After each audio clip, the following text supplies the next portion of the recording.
Hello. Hello. How are you? Surviving. We've just got ones. I know we've got a few more joining. Yeah. I think about 6 students said they are coming. Okay, super. They're in for a treat. Combinatorics, one of my absolute favorite areas of maths.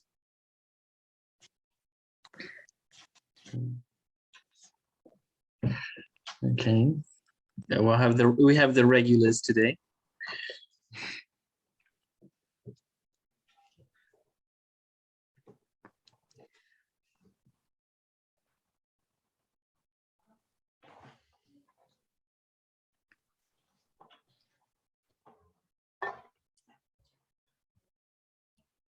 I haven't had a chance to sort of put together any questions that are obviously related to physics, which is a bit of a shame because counting, probability, especially when you get to sort of quantum mechanics, turns out to be something which happens, which you use a lot in physics situations. But this is more of a sort of pure mathematician's treat today. But also in gas laws, you have a lot of statistics. Yeah, statistical physics, heat, diffusions, all sorts of stuff like that ultimately is very probabilistic. Should we give people a couple more minutes to join, or shall we start promptly? Well, it's being recorded, so I guess we can start. Okay, super. And let me start with, where's my OneNote? I can't see my...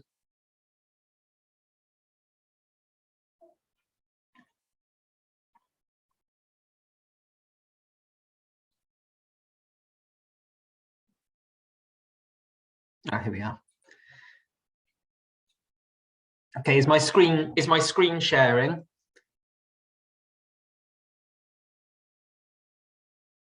Yes, we can see it. Excellent. There's just a comment in the chat. Yes, brilliant. Okay, let's begin. This is, I noticed that the sort of says COMPOS Oxford. This was a question that I used when I was when I was a interviewer for maths admissions at Oxford. So this is a real interview question. At the moment, it's deliberately poorly posed. So it says, and this is a bit of an introduction, but it's one of my absolute favorite problems.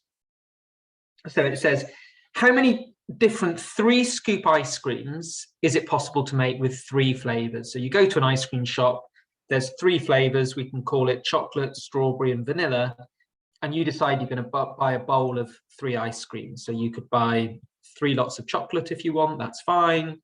You could buy 2 chocolates and a strawberry, or you could buy some sort of mixture. And the question says, how many different possibilities are there? Now, the first question is, why is this question poorly posed?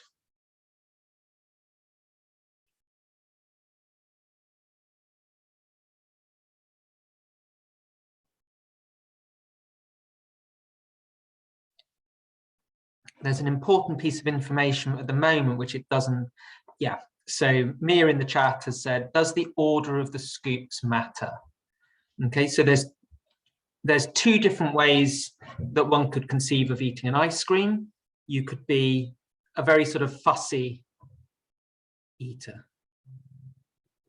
Okay, and the fussy eater really sort of thinks that the order in which the scoops come really matters. So chocolate, then strawberry and vanilla is just a different entity to chocolate, vanilla, and then strawberry. On the other extreme, you might just get your 3 scoops of ice cream, get your spoon, mash them up into a big paste and eat it. So you just care about the kind of the ice cream that you end up eating and not the order in which they come. So this is a sort of messy eater. And a messy eater would regard chocolate, strawberry, and vanilla as just being the same as chocolate, vanilla, and strawberry. Okay. We'll do two things. We'll solve both problems. What we'll then try and do is we'll then try and think about generalizing the problem to, let's say, M flavors and N scoops. Okay. And when we try to do that, we'll see that one of the problems is much easier to generalize than the other. And I think the way I'll probably do it is I'll probably generalize the easy problem and then come back and generalize the slightly harder one to generalize later when you've had a chance to have a think about it. So, any suggestions for the answer to the fussy eater problem? Okay, so we've got a suggestion in the chat of 27. Now, when I wrote the problem sheet, I sort of described that sometimes there's a numerical answer, in this case 27. There's also a way of thinking of the number that is the most illuminating. And so what's that number 27 should ring alarm bells as 3 squared. Now let's see why it's 3 squared. And this is hopefully a familiar argument. This is just this multiplication principle. So when we go to the ice cream shop, scoop 1, we can use chocolate, strawberry, and vanilla. Then the server will say, what do you want for the second scoop? We want chocolate, strawberry, and vanilla. Or if we've had a strawberry, we've got chocolate, strawberry, and vanilla. If we've had a vanilla, we can have chocolate, strawberry, and vanilla. And quite clearly, we've got 3 original branches, and then they split each into 3 branches, and they split again into 3 branches. So each of the 3 original branches splits into 3 to give 9 after 2 scoops, and then splits into another 3. So the answer is 3 times 3 times 3. Okay, and if we had M flavors and N scoops, then you can see how it generalizes, because we would just have M choices each time we order, and the problem would generalize to M to the power N. Okay, now let's have a look at the messy eater problem. So this time, chocolate, strawberry, and vanilla is equal to chocolate, vanilla, and strawberry. Okay. Any suggestions for the total number of ways in that case? Or if you haven't got time to count it, at least any suggestions of a strategy?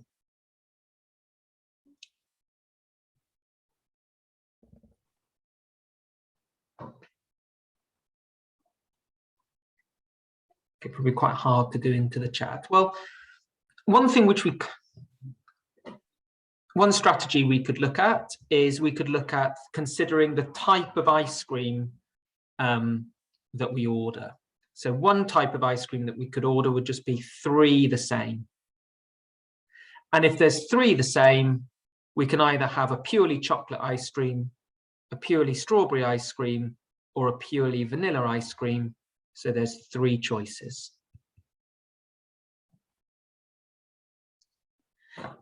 The next structure of ice cream that we could have, and card players amongst you will realize that this is the sort of maths that you need if you want to play poker or a game like that, is you could have 2 of one flavor and 1 of a second flavor. So you could have chocolate, chocolate, and vanilla, or chocolate, chocolate, and strawberry, or strawberry, strawberry, and vanilla, or strawberry, strawberry, and chocolate, or vanilla and vanilla and strawberry, and vanilla and vanilla and chocolate. That's 6 choices. And as I keep saying, we should think about the best way to represent this number. This 6 is best conceived of being 3 times 2. okay, because you've got 3 choices for the dominant flavor. And then once you've decided on the dominant flavor, you've only got 2 choices left for what to pair it with. You can't pair it with itself because then you'd be collapsed into the 3 by 3 by the 3 by 2 world. And then the final structure of ice cream that you've got is just 3 different flavors.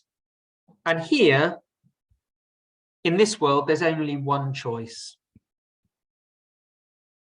Okay, so the answer is 10 choices.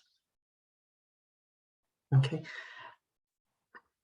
I think one of the things I love about counting is problems is there's just so many ways of approaching a problem, so many different ways of thinking about it. And, you know, it may well be that somebody had actually done this messy eater problem first. So let's imagine we'd solved the messy eater problem, but we'd never seen the fussy eater problem. Can we use this messy eater problem to reconstruct the fussy eater problem? So these 3 choices where we've got 3 ice creams the same, the fussy eater would just agree that chocolate, chocolate, and chocolate is chocolate, chocolate, chocolate. There's not a second order. So the fussy eater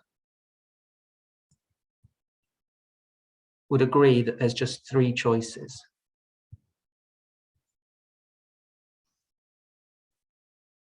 How many choices would the fussy eater think there was of the type of XXY? So 2 types of one flavor and 1 type of another. So the messy eater thinks there's 6, just these ones. But the fussy eater thinks there are more because one of these choices, like chocolate, chocolate, and vanilla, could actually be chocolate, vanilla, and chocolate, or vanilla, chocolate, and chocolate. So each one of these 3 choices, sorry, each one of these 6 choices, the fussy eater thinks is actually 3 choices. So there's 18 choices like this. Okay. And for the third case, the chocolate, strawberry, and vanilla, where the messy eater thinks there's just 1 way of doing it, how many different ice creams does the fussy eater have from chocolate, strawberry, and vanilla? And there's an answer in the chat, which is 6. And what's the best way of conceiving of that 6? Well, if you've decided you're going to have chocolate, strawberry, and vanilla, you've got 3 choices for which one you're going to put first, if you're fussy. Then only 2 choices for what you're going to put second, and then the third choice is first. So there are 3 times 2 times 1, which we can best think of as 3 factorial, which is indeed 6 choices for the third one. Okay, and if we add up 3 plus 18 plus 6, we get 27 choices. Okay, and that's quite nice because the 2 things agree. If you do a lot of pure maths at university and you do lots of algebra, what you will sometimes find is that you'll see a formula, an algebraic formula that just looks incredibly complicated. And you can't, when you first look at it, you've got no idea where it's coming from. And I won't write out the formula for this case, but what you can imagine is that there must be some way that these 2 cases are unified in this case. There must be some general formula that links m to the n together with the number of choices that you would go from going to the messy eater first and then multiplying by the permutation. So there must be some complicated formula where you sum over all different types of permutations of some complicated thing. I'm just going to write, I'm not going to generate the formula here. But what this points to is that combinatorial arguments tend to crop up a lot in algebra. Okay, a little challenge, if you've got time and mental space to sort of think about two things at once.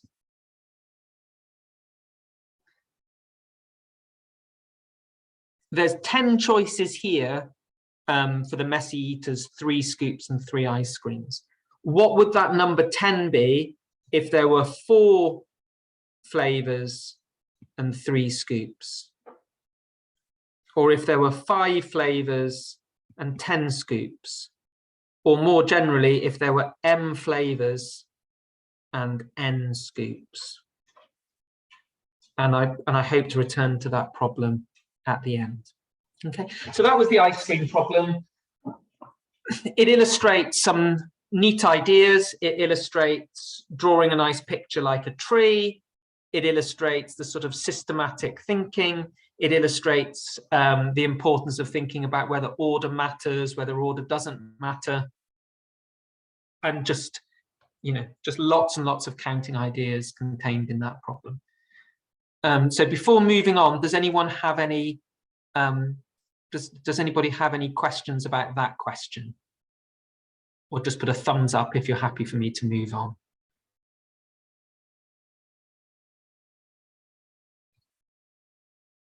Lots of thumbs up, good. Okay, let's have a look at another problem. And I really love this, again, I really love this problem because it's looks simple, but leads us to quite nice maths relatively fast. So an anagram, I probably shouldn't have just put the word anagram, I probably should have just put the mathematical word, so permutation. So nice simple question. How many ways can I put the letters in the word cat into some order?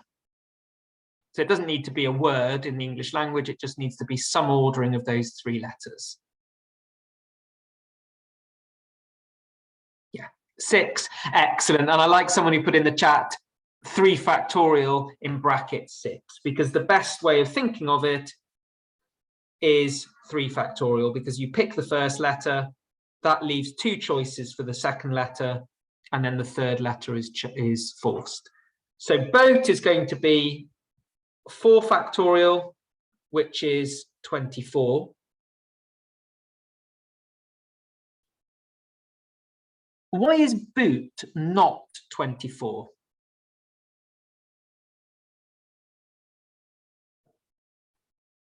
Okay, good, because it's got this double O. Now, how are we going to correct for boot having a double O? Well, if we labeled the O's O1 and O2, okay, then that would genuinely have 24 anagrams.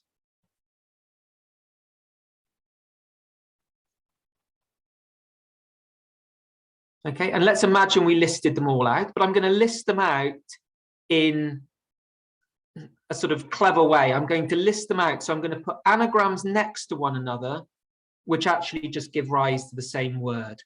So boot, B-O-1-O-2-T, I'm going to put next to B-O-2-O-1-T.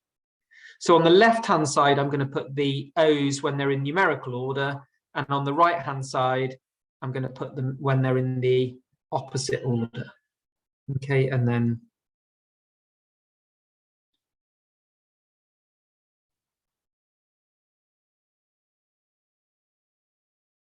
so in total, we've got 24 anagrams, but in each column, we've only got 12, because each pair, if you suddenly became sort of colorblind or number blind and suddenly regarded the 2 O's as being the same, would be the same. So the correct answer for boot is 12. Now, what's the best way of conceiving of that 12? So it's the 24 original anagrams, which is 4 factorial. But then we have to divide by the possible permutations of the O's. So the best way of conceiving of that 12 is 4 factorial over 2 factorial. Okay, so in the chat, what is the correct answer to ABBA? So how many anagrams of the word ABBA are there? And what's the best way of conceiving of that number?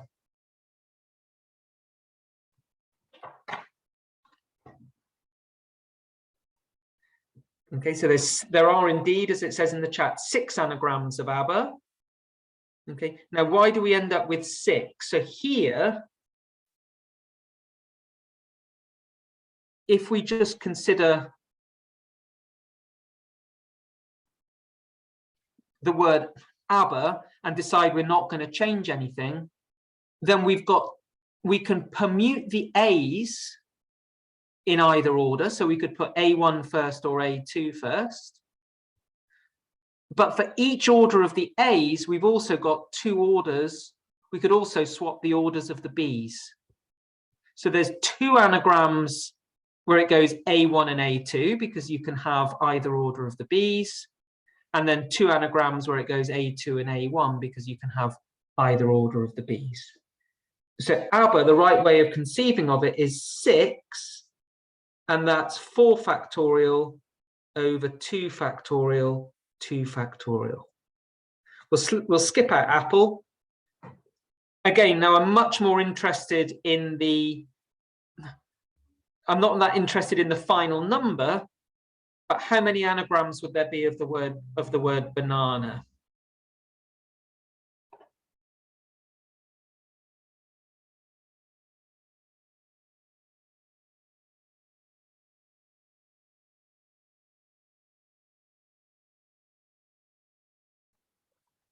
Excellent. So someone's put in the chat 6 factorial. So that's just purely the number of orders of the letters. But then we've got 2 N's, and they can be in either order. We've got 3 A's, and those 3 A's can be in any possible order of 3 objects.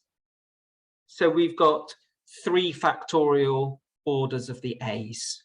Okay, for sort of completeness, that's 720 is 6 factorial divided by 6 times 2. So that's 720 divided by 12.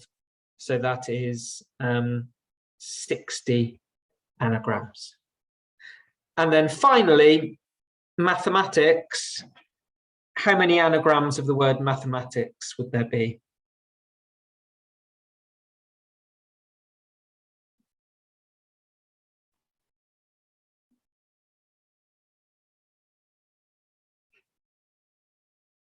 Okay, so this is just a counting exercise. So if we ignore repeats for the moment, we've got 1, 2, 3, 4, 5, 6, 7, 8, 9, 10, 11 letters. So they can be in 11 factorial orders. But then we need to look for repeats. Now the M's come twice because we've got 2 M's. The A's come once, twice as well. T's come twice. E's only once. And I hope that's the only repeats. But it's 11 factorial, that's the order of the letters. But then we divide by the orders of the repeats. Okay, nice little question. We're now going to look at a question which at first glance looks completely different. So it says, how many paths are there from the bottom left-hand corner of an 8 by 8 lattice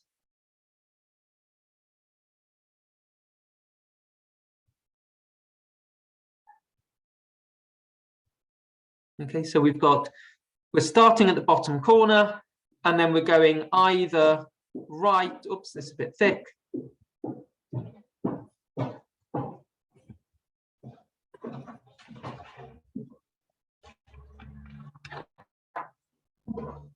We're either going right or up, and the question is how many paths are there? So, okay, yeah. Sorry, my pen is just playing up.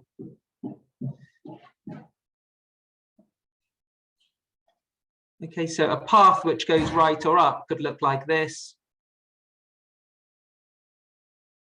And it snakes some way to the top right. Okay, and there's 1, 2, 3, 4, 5, 6. I've drawn it wrong. I know, I've lost a. There's 8 steps across and 8 steps up. So any suggestions for how many paths there are that go right or up through this lattice? Right, so someone has put in the chat 12,870. Now, I've got no idea off the bat if that's the right number or not, because I don't carry the number in my head. So rather than putting a number in the chat, can someone put in the chat the right way of conceiving of the number of paths from the bottom left-hand corner to the top right?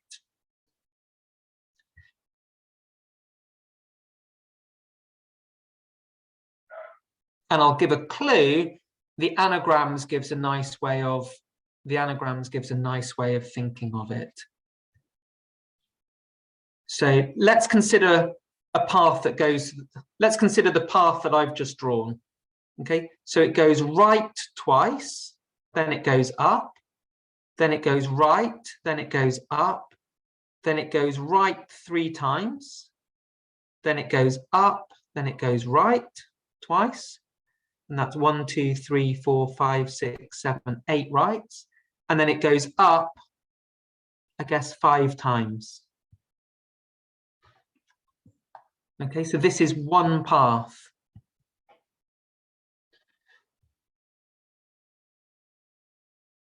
How many paths are there like this?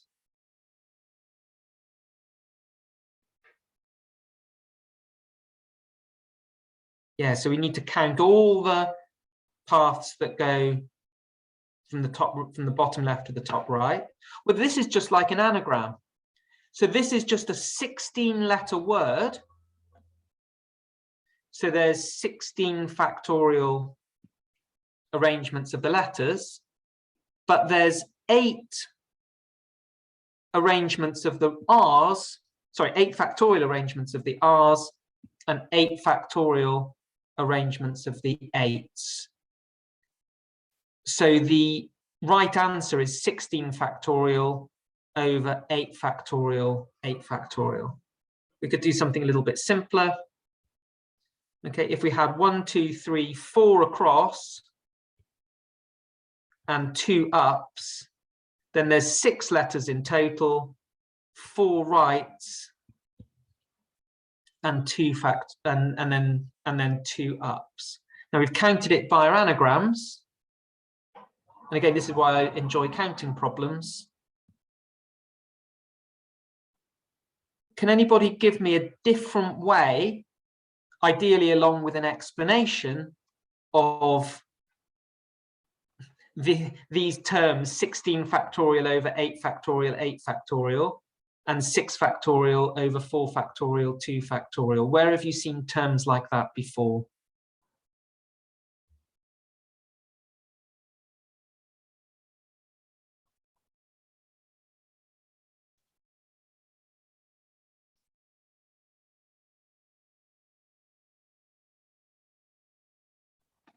So this term, 16 factorial over 8 factorial, 8 factorial, what is that the same as? Yeah, it's like a binomial expansion. Okay, and in particular, which coefficient is this? This coefficient is 16, choose 8. And this coefficient is 6, choose 2. Now, why is it 16, choose 8 and 6, choose 2? Well, you can think of this as being, this string as being a path of length 16, and then the path is specified by choosing the 8 positions where there's an R. So we choose the 8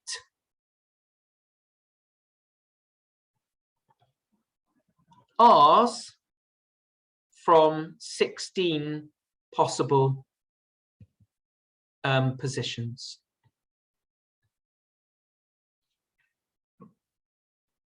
Okay, and here we're choosing the 2 ups from 6 possible positions.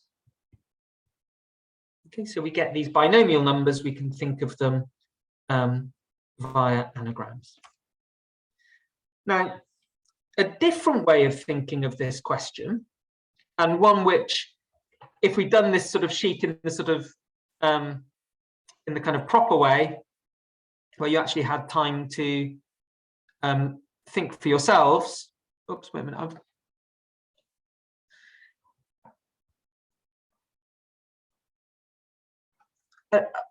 A very natural way of thinking of this problem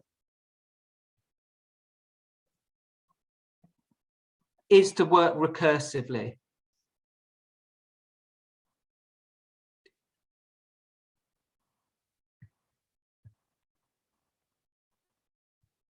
And by recursively, I mean working with smaller problems and then getting, and then using those smaller problems to solve bigger problems. So I think it's fairly clear that if we were to start on the top row, there would only be one path that would take me to the top right. And if I started on the right edge, there would only be one path to get me onto the top edge. So those are the trivial cases. How many paths are there from this point?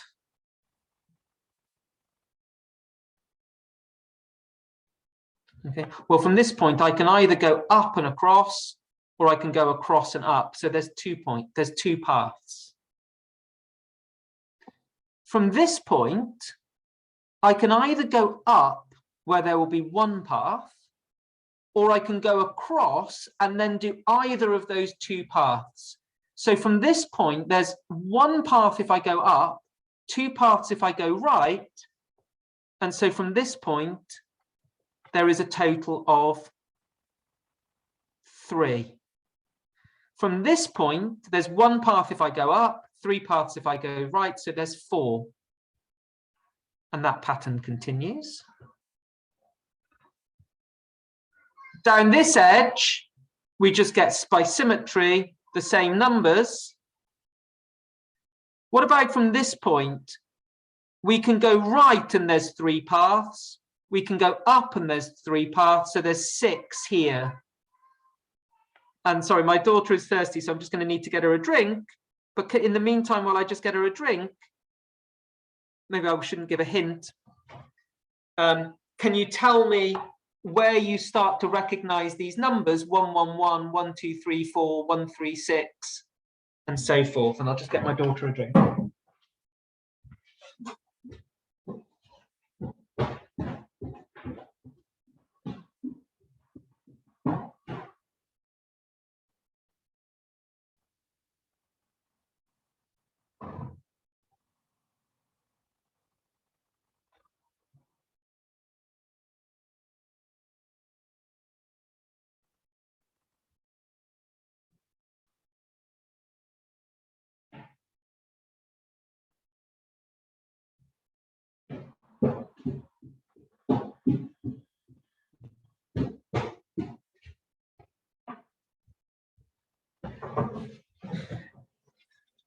Okay, yeah, Pascal's triangle.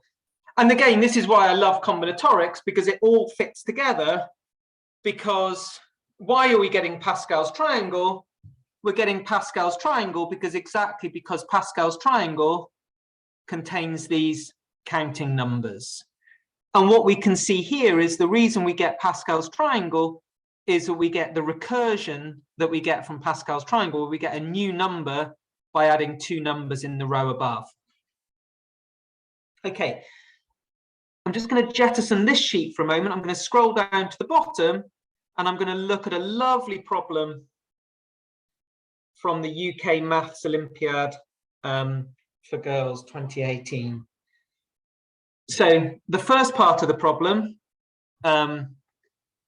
says Sheila the snail leaves a trail behind her. She moves along a grid 1. She may only move in one direction along a grid line.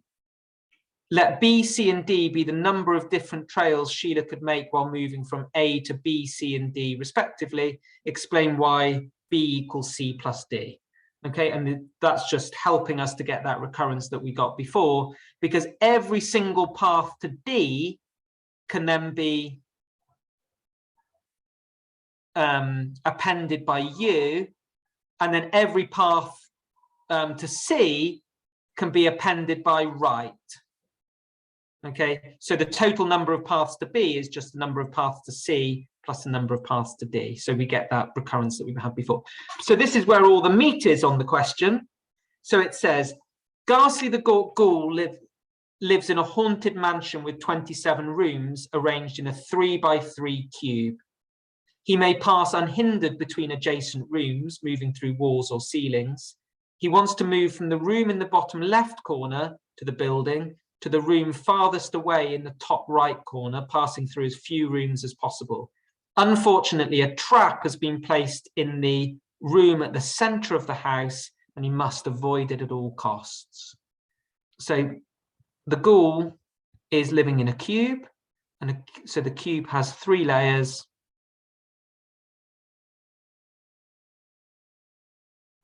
And we can't see it, but the middle of that cube is not allowed.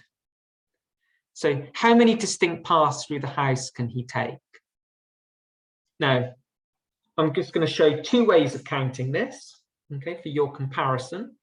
And it's a good comparison between a sort of direct counting method and a recurrence relation way. Now, I'll do the recurrence relation first because that's how we're sort of being guided by the question. So rather than drawing out cubes, I'm going to draw the floor. I'm just going to draw each floor. So I'm going to draw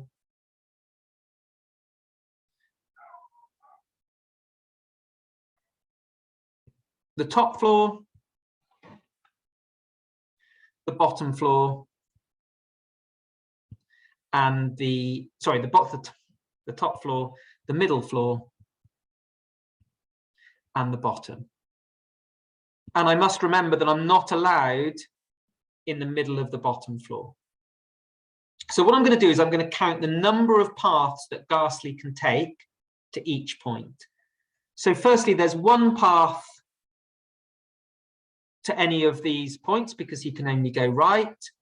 There's 1 path to any of these points because he can only go sort of like forward, and there's only 1 path to any of these points because he can only go up.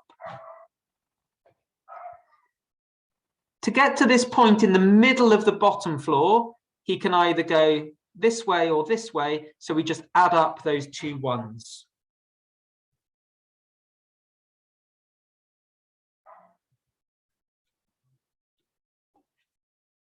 To go to this point, he can go, we add up the 1 and the 2, so there's a 3 here. And now we probably don't need to, but we'll just exploit an important idea nonetheless, is that we can use symmetry. So without any extra work, we know there must also be 3 paths to here. And then the top of the bottom floor, we add up these 2 3s and there's a 6. Now the middle floor becomes a little bit harder to visualize, but this room here actually has 2 neighbors. It's got the neighbor on the middle floor, or it's got the neighbor on the bottom floor. So there's 2 paths to this point. And by symmetry, there's going to be 2 paths to this point. This room here, so the top left on the middle floor, that's got the neighbor, which is already a 2, and then the neighbor beneath it, which is a 1. So there's 3 paths to this point. The room next to it has got neighbors which are the 3 and the 3, so there's 6. And by symmetry, there's going to be 3 and then 6 here. This room has got 3 neighbors, the 2 neighbors on the middle floor, the 6 and the 6. It's also got the 6 from the floor below, so that's 18. Okay, now we can start to do the top floor. So this room here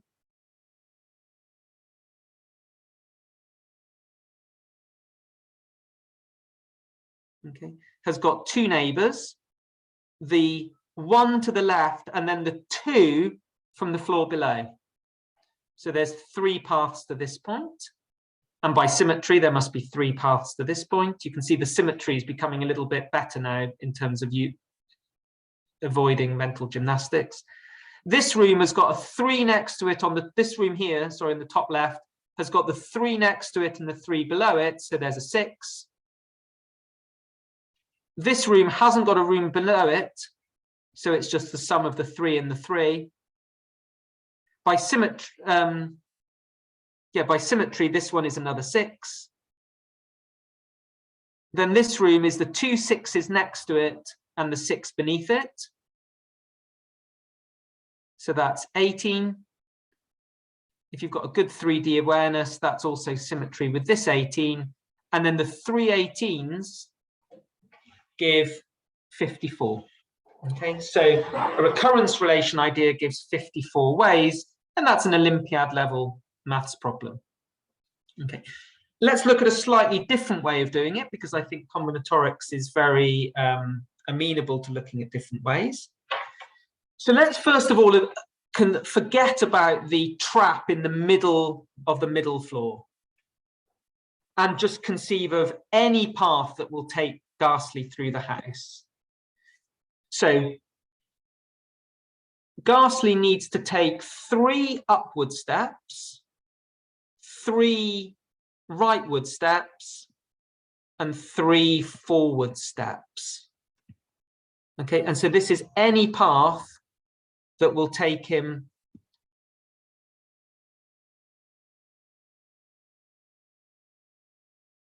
from the bottom of the cube up to the top of the cube.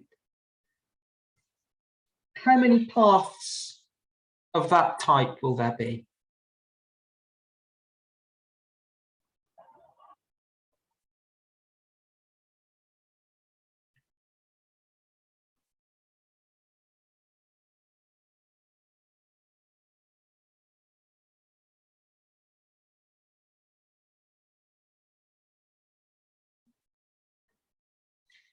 So Ghastly needs to do 3 ups, 3 rights, and 3 forwards.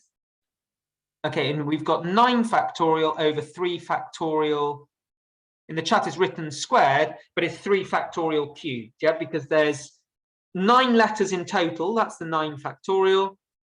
But then for each of these 3 types of moves, the U's, the R's, and the F, there's 3 repeats. So we're back to our anagram idea.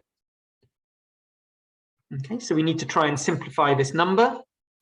So this is, well, 9 factorial is 3 factorial. The 3 factorial, the 1, 2, 3 at the start of 9 factorial can just cancel with one of the 3 factorials. So we're left with 4, 5, 6, 7, 8, 9 over 2 lots of 3 factorial, which is 2 6s. So 6 times 6. This 6 cancels. We can cancel a 6 with a 2 from the 4.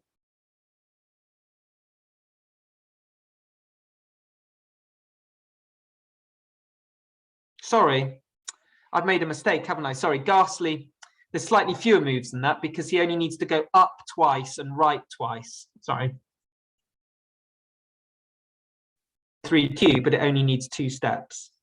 So it's up, up, forward, forward, right, right. So it's 6 factorial over 2 factorial, 2 factorial, 2 factorial. So that's 720 over 8, which is 90 paths. But now we need to take away the bad paths. So the bad paths are the paths that go to the middle room.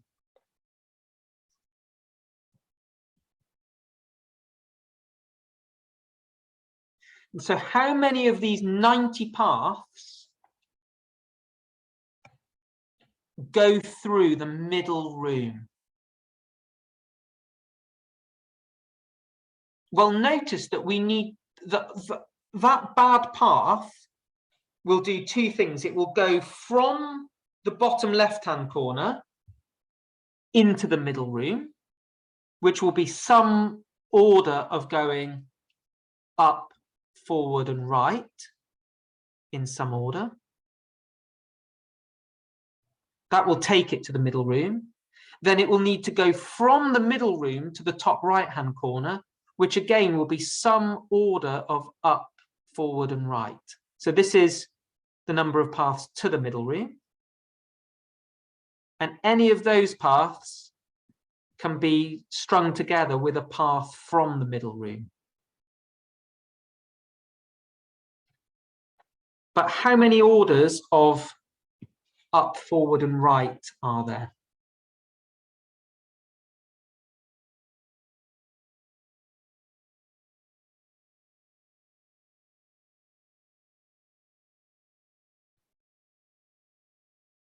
So up, forward, and right are just three different letters.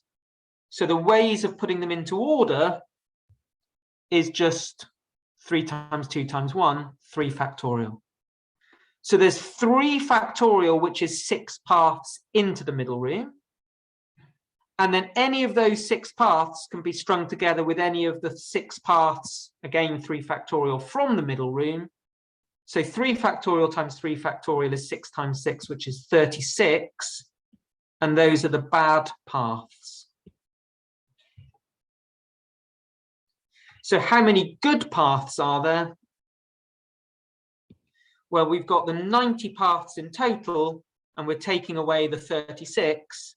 So 90 take away 36 is happily 54. Okay. So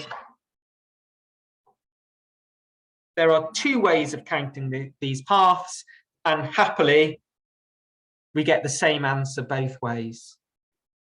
That's, as an aside, that's one of the reasons that these counting problems come up so much on Olympiad exams, because Olympiad problem setters, they like problems that can be done in multiple different ways, because those problems are interesting.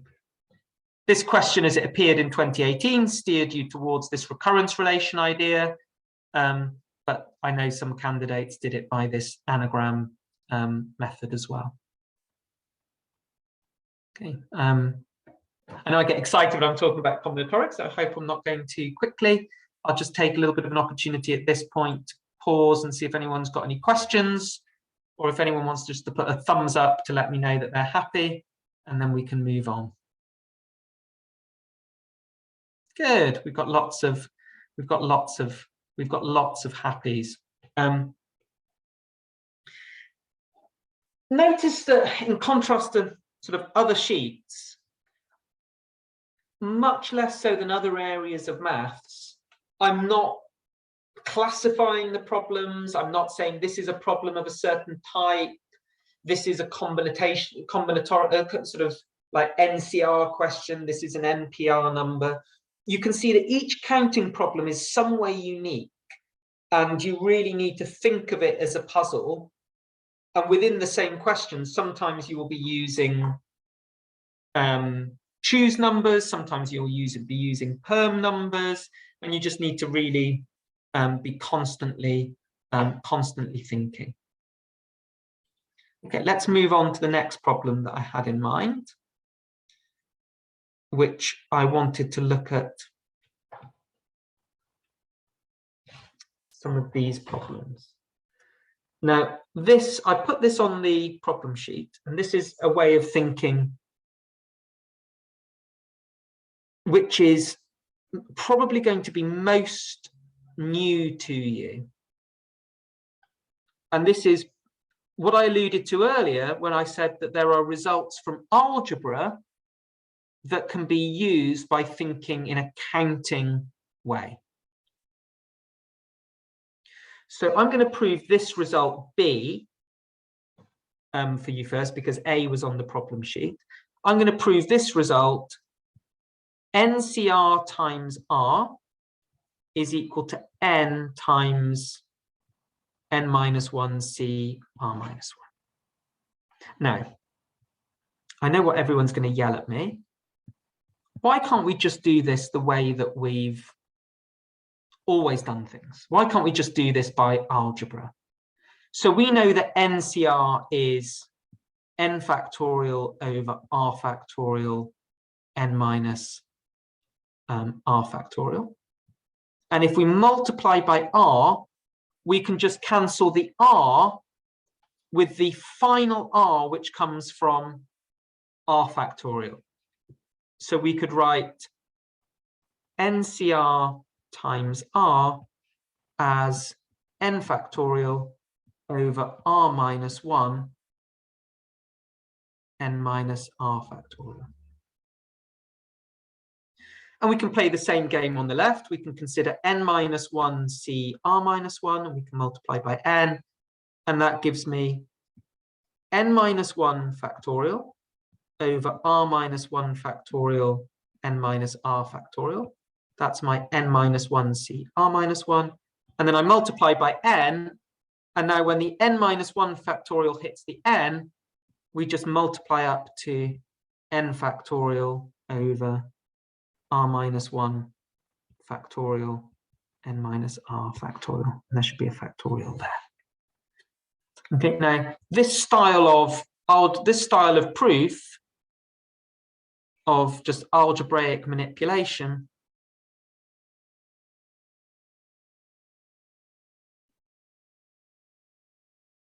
you're all very happy with.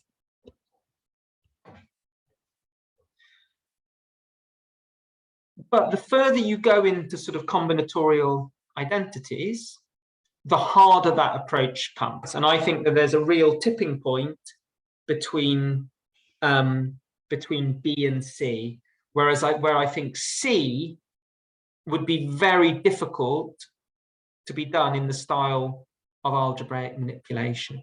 So what do I mean by a counting argument? So a counting argument to prove this result, which I'm going to label as proof 2,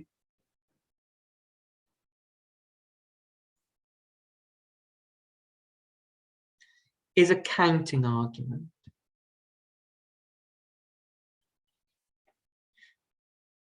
Now, a counting argument means that we use we think of these NCRs in terms of the number of ways of choosing things. So NCR is the number of ways of choosing a team of R players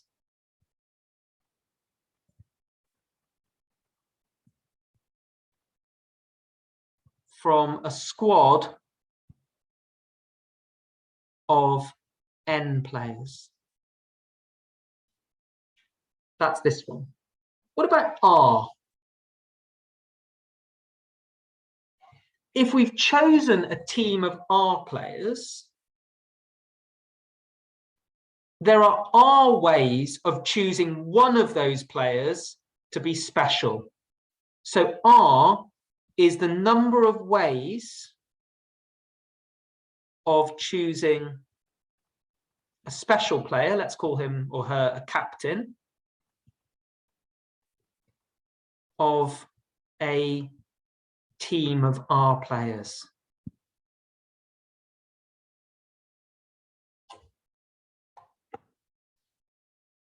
So what is R? And I will ask for suggestions from the chat at this point. What is R times NCR, the number of ways of choosing? So NCR is the number of ways of choosing a team of R players from a squad of N players. And then R is the number of ways of choosing a captain from a team of R players. So if we multiply the two together, that is the number of ways of choosing what? So it's choosing number of ways of choosing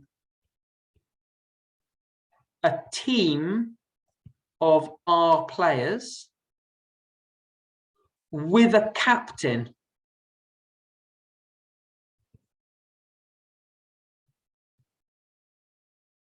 From a squad of N players.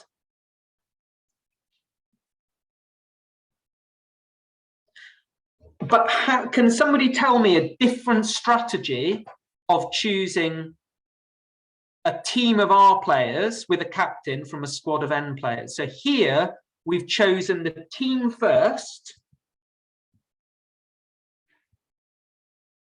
and then we choose the captain. What an alternative approach could we have done?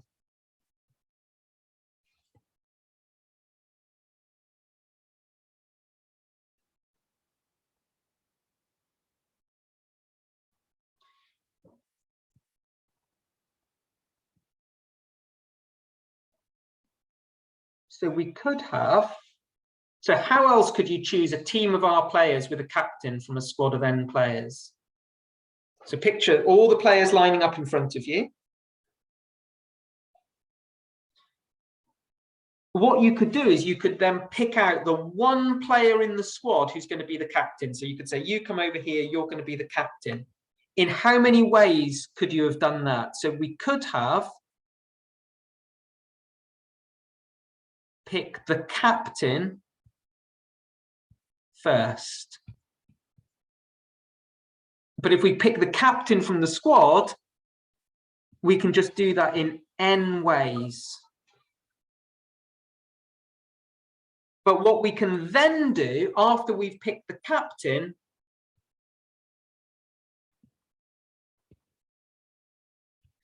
pick the rest of the team. Now, how many players are there in the rest of the team? That's R-1 players. From the rest of the squad,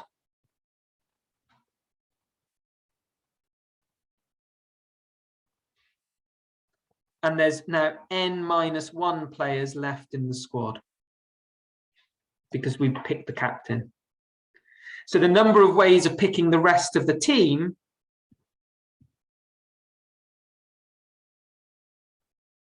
in N-1 C R-1 ways. Okay, now I'll take it as a vote. Okay, so now if we compare the two things, we've got the number of the ways of counting is NCR times R, team then captain, equals N times N-1 C R-1. So that's captain and then rest of team. I'm just really interested at this point. Okay, which, it's a shame there's only 3, but Vlad, I'll include you if you want. So we'll do a vote. In the chat, can we just have a, and if it's a tie, I'll do the deciding vote. Can you just say which of these 2 proofs you prefer? So on whatever criterion you judge, style, you know, which one just makes you smile more? Proof 1, the sort of algebraic proof, or proof 2, the counting proof? Okay, we've got a tie so far. We've got a proof 2 and a proof 1.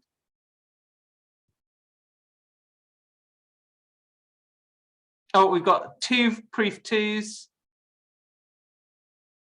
Yeah, I mean, I think it all boils down to which one's favorite, you know, what your definition of the word favorite is. I suspect within your mathematical journey, proof 1 is just much more similar to your day job. Proof 2 is probably a bit different to the way you currently think. I really like proof 2, and I'll tell you why I really like proof 2. I really like proof 2 because it's much easier to generalize.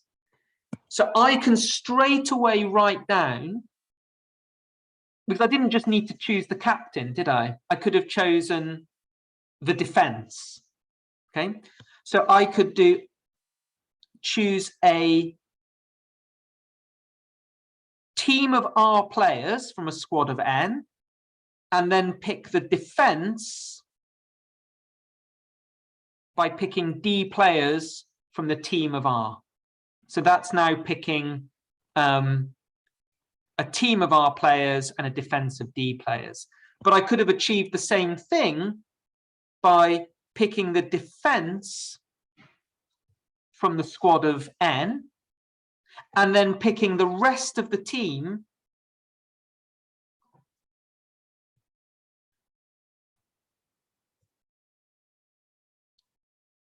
from the rest of the squad.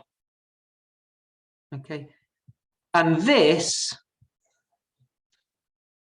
if you tried to prove it, would be a trickier exercise than the algebraically, because it would just be a little bit more of a mess. It would still be possible, the factorials would cancel, but it's much less nice. Part C, which I'll just snip and move somewhere else. I've got a little bit of space to write.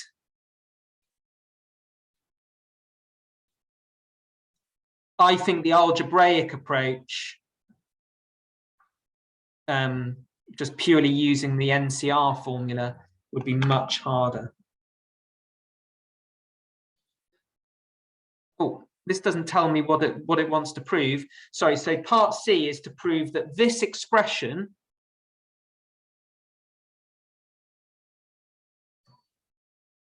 is equal to C n plus m choose R. Okay, now what I'm sure you did is that realize is that I wrote down this C n plus m choose R by thinking of it combinatorially, rather than just doing a really complicated expression involving factorials. Does anyone have any idea? And I think it's very difficult just staring at it. But does anyone have, and I think if you're watching this on catch up, I'd really pause the tape at this point, how these combinatorial expressions on the left might be related to this combinatorial expression on the right?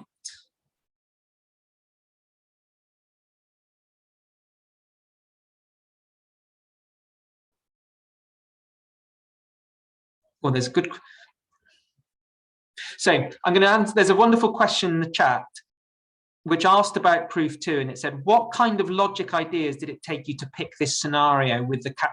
So yeah, so this is one of the things which is difficult. How did you think of the team and the captain, and how can you apply it to other proofs? So let's try and think what's going on here. And let's see if we can reverse engineer the proof from the type of terms involved. So I'm just going to take a term from the middle. So here, this term here is the number of ways of choosing 3 people from m people, multiplied by the number of ways of choosing r minus 3 people from n people.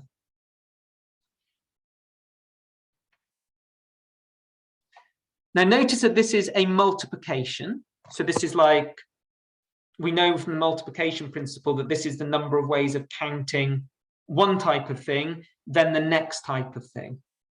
So in total, this is the number of ways of choosing a group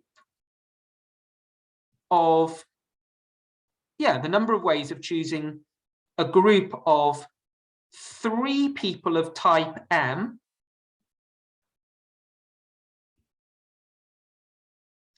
and R minus 3 people of type N. Now let's try and reconcile that with this term, our target term on the right. This is the number of ways of choosing R people from N plus M people.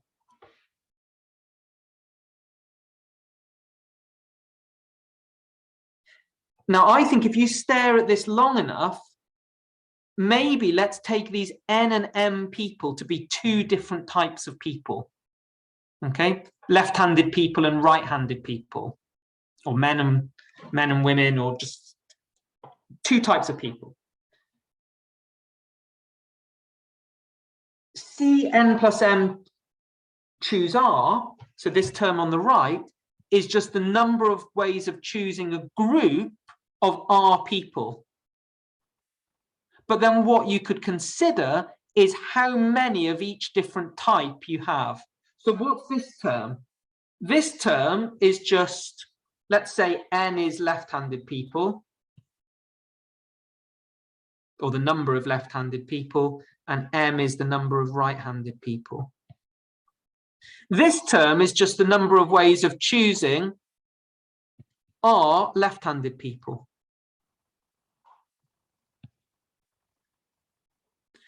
This is the number of ways of choosing R minus 1 left-handed people and 1 right-handed person. And then we go all the way to here to choosing R right-handed people. And suddenly everything falls into place. So these terms here are the different types of groups you've got, separated by the number of right-handed people, going from 0, 1, 2, all the way up to R. So the terms on the left are just, if you add them all up, are just the number of ways of choosing R people from a group of N plus M people. Okay, so there's your combinatorial proof. Now, I agree with, I think it was Adam's question, which is like, how do you start thinking in this way? Well, I think it definitely takes time. Okay, but if you force yourself to think as N of NCR as a number of way of choosing things, rather than a formula involving factorials, you can learn to think in that way.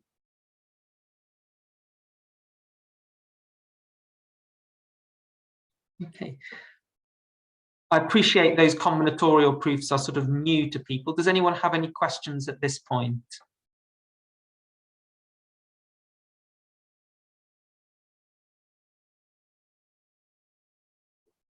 Oh yeah, there's a question here. Does this count as a proper proof for Olympiads? Yeah, absolutely it does. Yeah, I would hazard a guess that the people marking Olympiads would regard a combinatorial proof of this of a result like this as the best possible proof. Okay, as long as you write it nicely.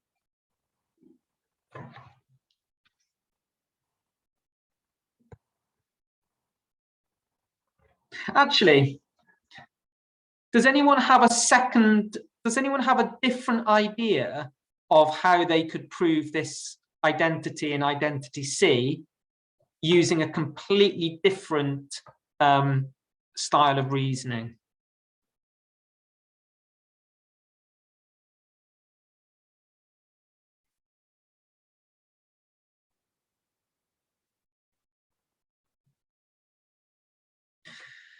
Notice the CM terms that we get. So we've got CM0, CM1, CMR. And then the CNs, we get CNR, CNR minus 1, all the way up to CN0. What mathematical object that you've encountered might also include coefficients of this type? So M choose something and N choose something. The polynomial, yeah, Adam says polynomial. Which polynomial in particular?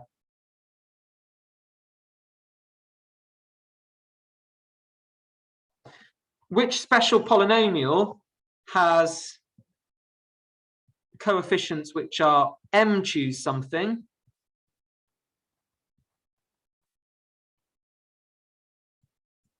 as its coefficients, and which special polynomial has N choose something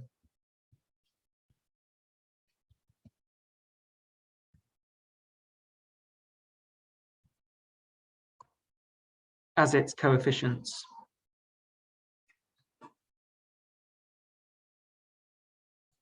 So this top polynomial here, which has got the m choose numbers, we know that that is 1 plus x to the m, and the bottom polynomial is 1 plus x to the n. Now look back at the identity. What do you think you could do to these two polynomials in order to pick up an expression involving a coefficient of the type Cn plus m choose r? And I could hear my daughter shouting downstairs, so I'll just pop down to see what she's saying, and I'll see if I've got any suggestions in the chat for how I could use these two polynomials to prove that identity in part C.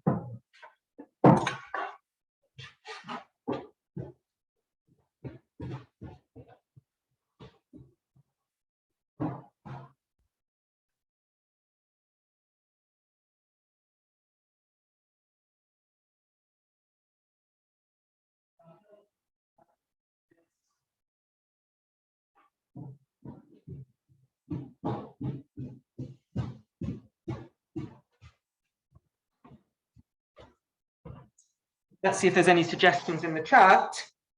Excellent. There's a suggestion in the chat to multiply these two polynomials together.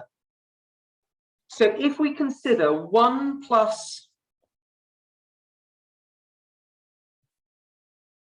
x to the m, and we multiply 1 plus x to the n, what's the coefficient of x to the r?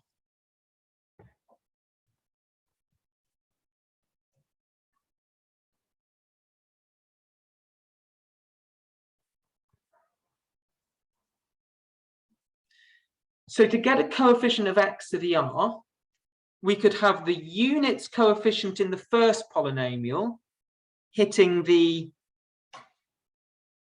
x to the r term in the second polynomial. So we could have cm0 times cnr, or the x term in the first polynomial could hit the xr minus 1 term in the second polynomial. So we would get cm1 times cnr minus 1, or the x squared coefficient in the first polynomial could hit the x to the r minus 2 term all the way up to the x to the r term hitting the units coefficient in the second polynomial. So this is the xr coefficient in the product, but the product 1 plus x to the m times 1 plus x to the n is 1 plus x to the n plus m, and by the binomial expansion,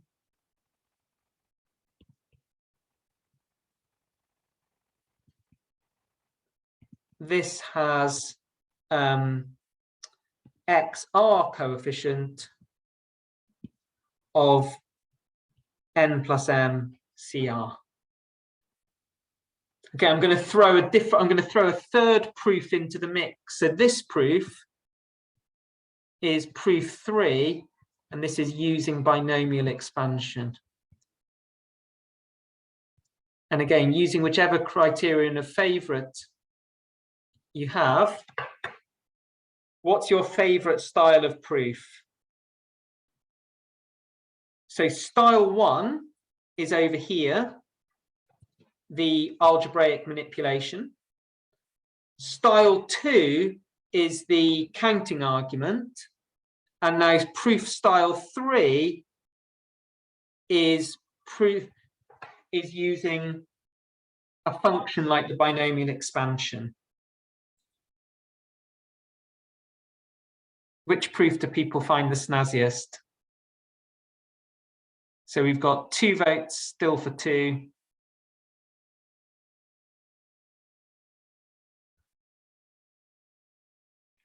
I'm waiting for Thomas to make up his mind. Yeah, I think I still like 2, but we'll come back to proof style 3 in a bit. Right, well, how much time do we have? We have 15 minutes.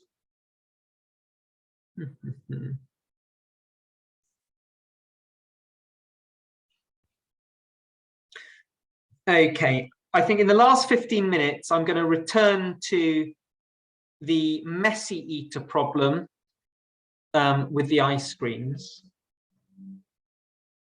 And then I'm going to give you a real treat right at the very end. So at the start of the hour, we saw that the messy eater problem with the ice creams, if we've got 3 flavors and 3 scoops, that's 10 choices. What we're going to try and do now is we're going to try and generalize that problem. So this is the generalization of the ice cream problem.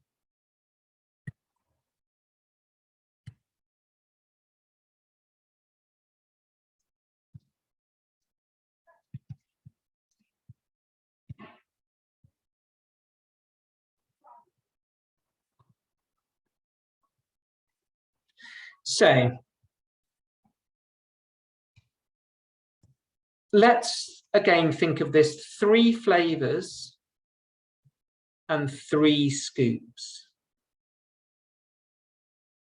Now, when we counted it before, we had 10 scoops, but we got that 10 really just by hand. Now, I really strongly recommend, if you're watching this on catch up, pausing the tape and trying to sort of approach this problem the way you would think of it yourself. But in order to generalize, sometimes what you can try and do is translate the problem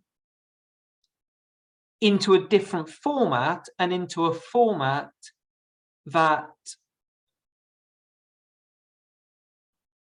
where the counting is accounting that we can do. So let's go back to the 3 scoops and 3 flavors problem, and let's think of our flavors as being chocolate, strawberry, and vanilla. And we can think of these as 3 sort of buckets. Now I'm going to draw a picture of an ice cream. So this ice cream is 3 chocolates, because I've just drawn 3 chocolates in the chocolate scoop. Chocolate, strawberry, and vanilla. Well, if I have 1 of each scoop, I could draw it like this.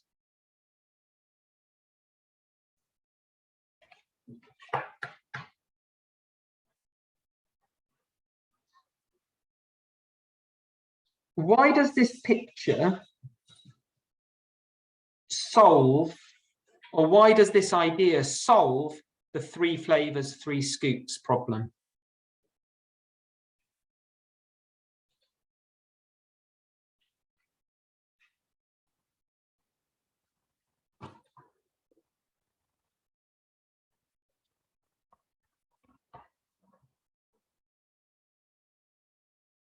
So if I want to specify an ice cream like strawberry, strawberry, vanilla, I can draw a picture.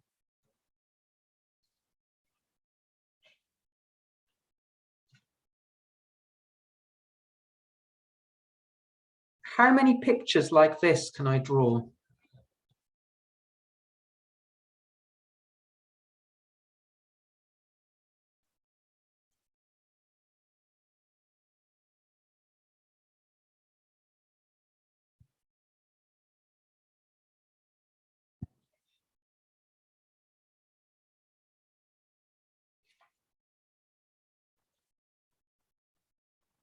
Right, well, we know the answer. Someone said 26. Now we know the answer is not going to be 26. In fact, we know what the answer is, because the number of pictures that I can draw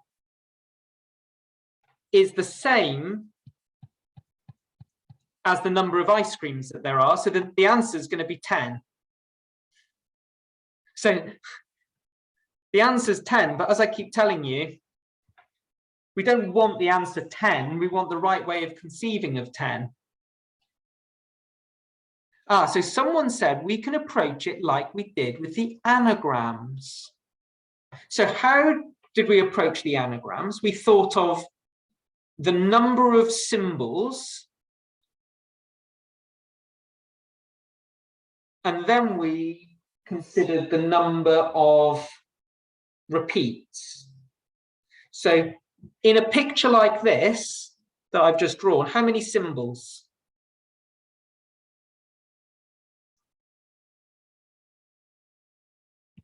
Well, there's 1, 2, 3, 4, 5. How many dots?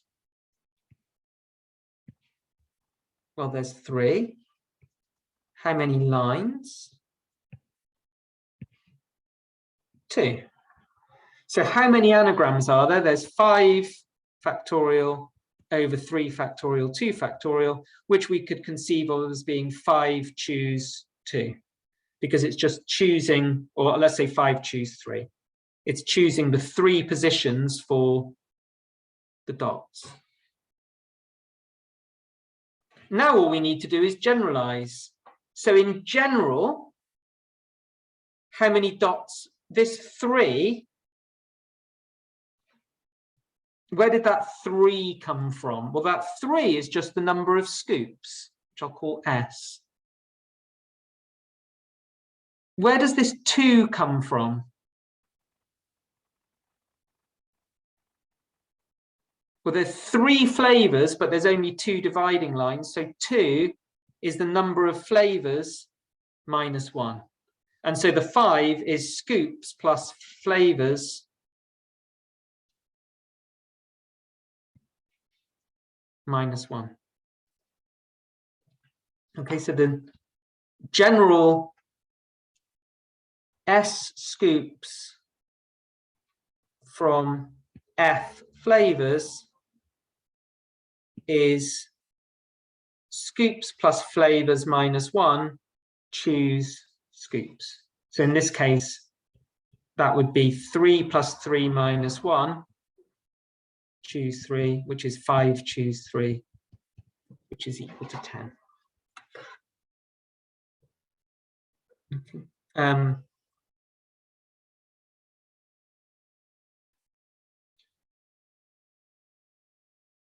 So what we've got there is and this is the sort of problem you could easily sit on a sort of Olympiad exam or something like that, where there's a translation of a problem and a way of conceiving of it that collapses it to a counting problem, that we've already done. Okay, I wanted to give a little bit of fun in this webinar. So these problems are, more puzzly than the problems on a pat paper. But I hope you've enjoyed them. Have people enjoyed today's session? If so, then I'm going to finish with something which I consider to be really, really exciting. Okay, so I've got a yes and a smile. Oh, I've got 3 yeses. Okay, so I'm going to, because people have enjoyed it, I'm going to show you something which is up there as one of my absolute favorite ideas in like the whole of mathematics. And it's an extension of this idea here, where we use the binomial expansion to prove a counting result. And the last webinar that I gave, we did Taylor series. And this idea is an idea called generating functions.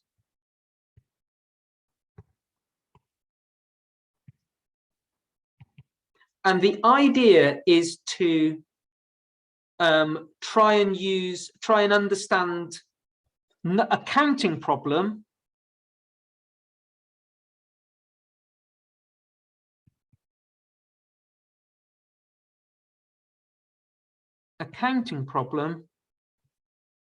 using Taylor series. Okay, and I'm going to give you an example, but this is this is the first of many. It's difficult sometimes to know the difference between sort of like a neat trick and something which is actually really, really useful in a lot of settings. So I'm going to write down everybody's favorite sequence of numbers, the Fibonacci numbers. Now, because I understand functions really, really well, better than I understand sequences, I'm going to make a function, and I'll call it f of x, where the coefficients are these Fibonacci numbers. So in other words, I'll make this function f of x is 1 plus x plus 2x squared plus 3x cubed plus 5x4 plus 8x5, and so on.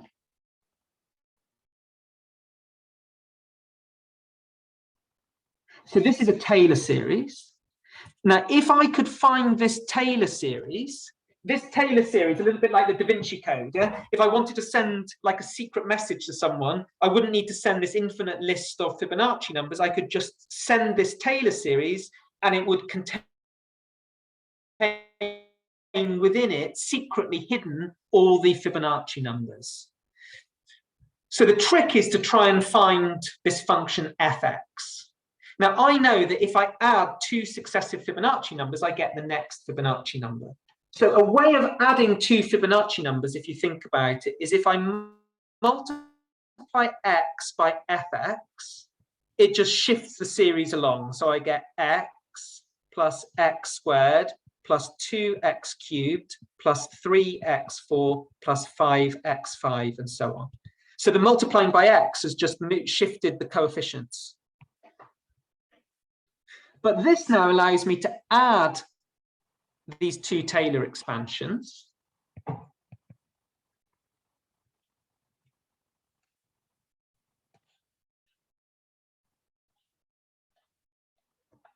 And let's see what I get. So I get a 1 on its own. I then get 2 lots of x, 3 lots of x squared, 5 lots of x cubed, 8 lots of x4, 13 lots of x5, and so forth. Okay, and here there I've just used the functional relationship of the Fibonacci numbers. Now what I can try and do is I can try and find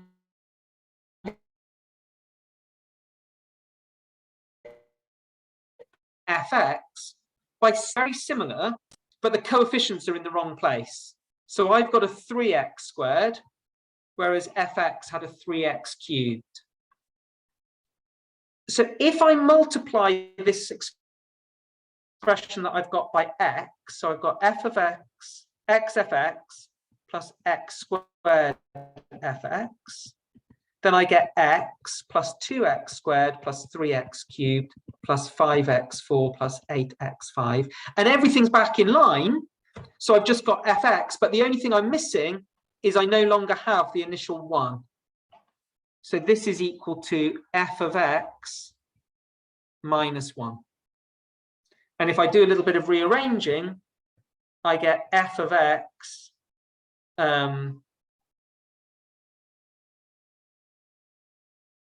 times 1 minus x squared is equal to 1. So f of x is equal to 1 over 1 minus x over x squared. I'm just going to change my window.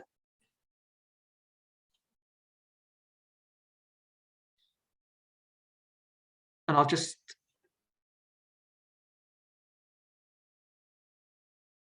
see if this is right. Oh, wait a minute.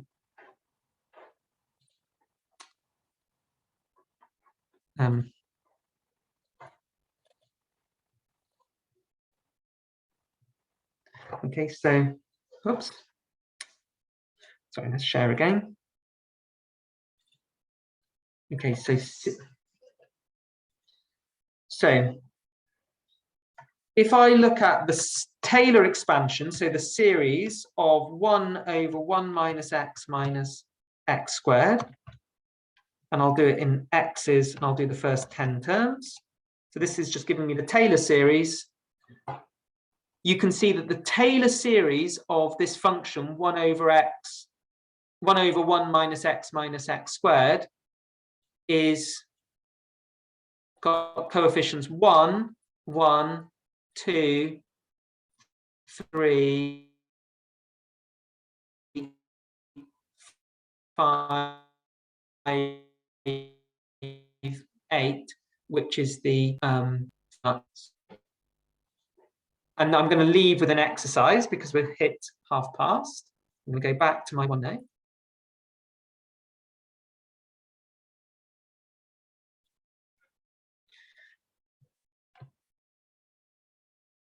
Let's imagine now, and this is borderline A level actually.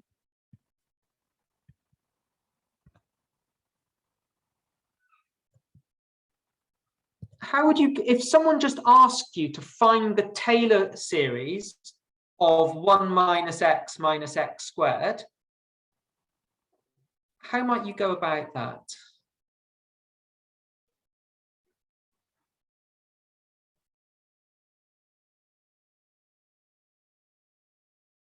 Partial fractions, excellent.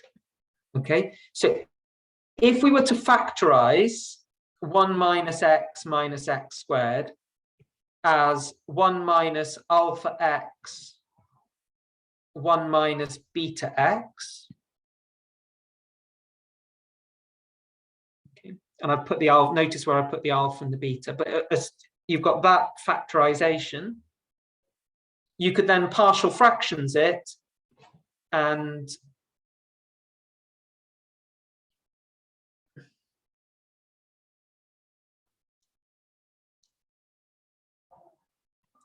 I'm rushing a little bit, but I'm trying to get some partial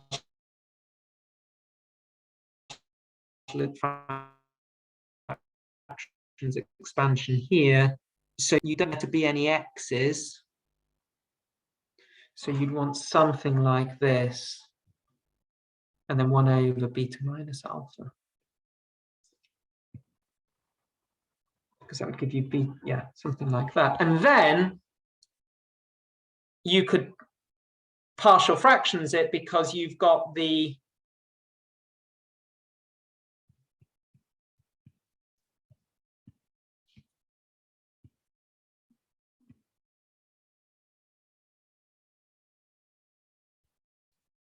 you know how to do the binomial expansion of these bits. They just become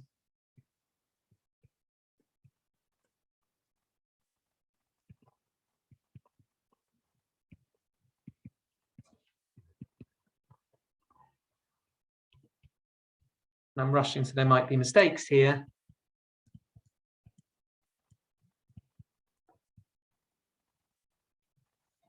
But you could now find the, you know, the nth term as some combination of alpha n plus beta n plus some coefficients. And we'll finish. What do you think those numbers, you know, and I'll leave this as an exercise, okay? And it's an exciting way to get a formula for the Fibonacci numbers, which is something which we did in another webinar. What do you which numbers do you expect to pop out as being the alpha and beta here?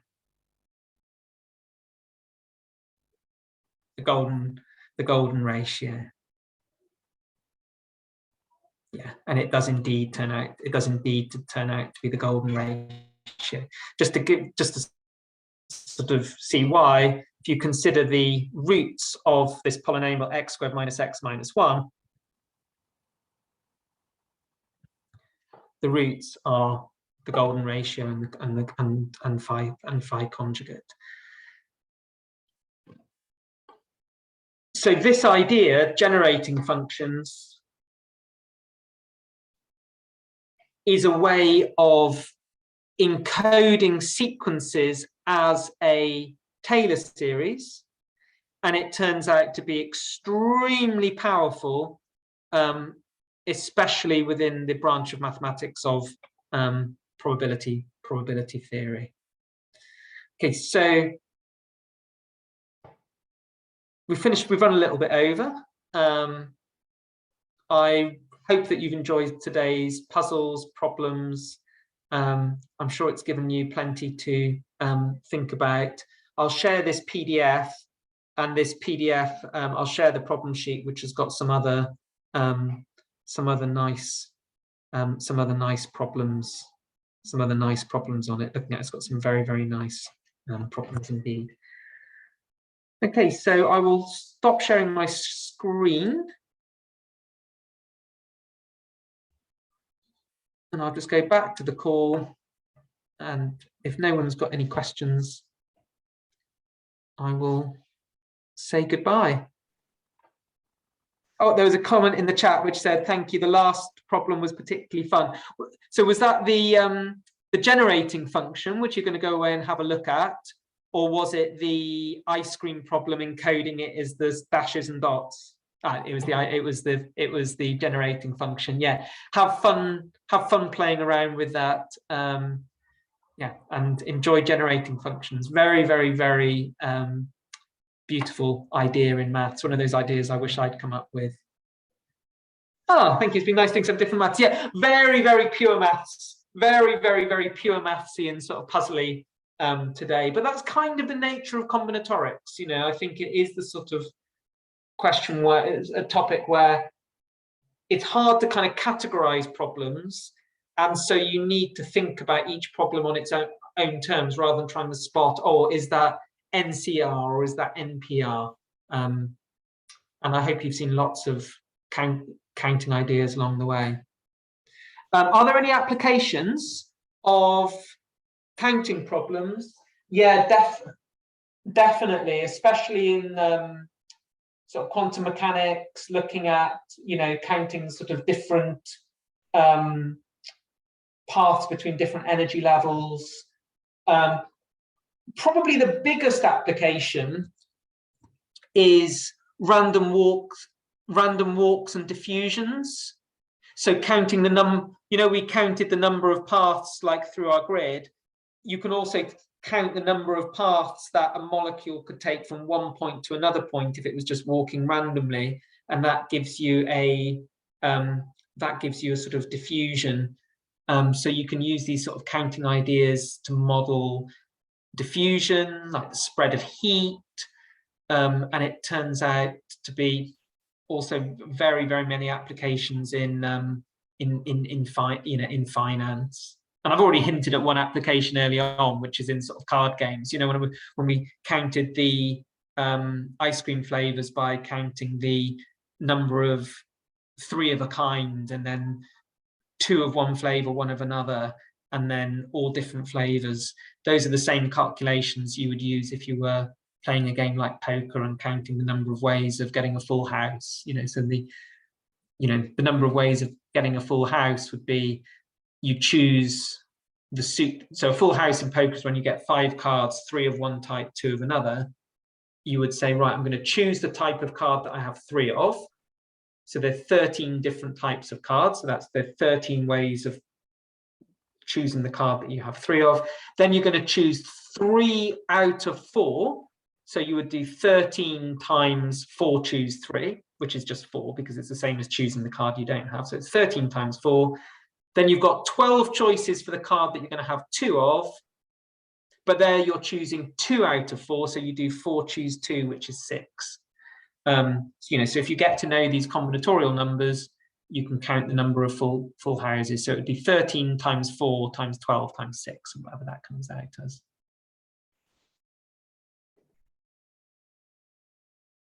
if we have another webinar call, please could you talk a little bit more on modeling diffusion heat as a counting problem? Yes, I will do that very gladly. If you want to do a little bit of research in your own time, then Google Brownian motion. So Brownian motion is the sort of continuous version of a random random walk, and that is exactly what's used to model heat. You've probably met Brownian motion in physics, in that it was this effect observed by the physicist Brown of like a pollen grain just sort of jiggling around being hit by air molecules. But I'd gladly do that, in fact, because that's when I was a postgraduate student, that was the branch of maths that I worked in. So I'll definitely either do another webinar or try and get something to get something to you. In much more modern physics, it also crops up in something called Feynman diagrams. As you probably know, quantum mechanics is very probabilistic, and the sort of if you do things, I'm a little bit out of my depth, so I don't want to speak too sort of much about physics in the company of a real physicist. But if you think of the two-slit experiment, where you send a single particle through two slits, it acts until it hits the screen as if there were many particles, and this kind of density of where those particles hit is related to a counting problem of how many paths take you to a certain point on the screen. But I'm on much firmer ground with the diffusions and random walks and things like that. Super. Well, it looks like people have enjoyed today. I certainly enjoyed today. And do we have more this academic year, Vlad, or is this the last one? No, we have a few. We have at least 2 more webinars. Ah, super. Yeah. So yeah, I won't wish you good luck for the summer holiday, which I'm sure is going to be a summer holiday full of Pat quite yet. But I'll see you soon for another maths webinar. Thank you very much, David. You're welcome. Thank you. Bye-bye, everybody.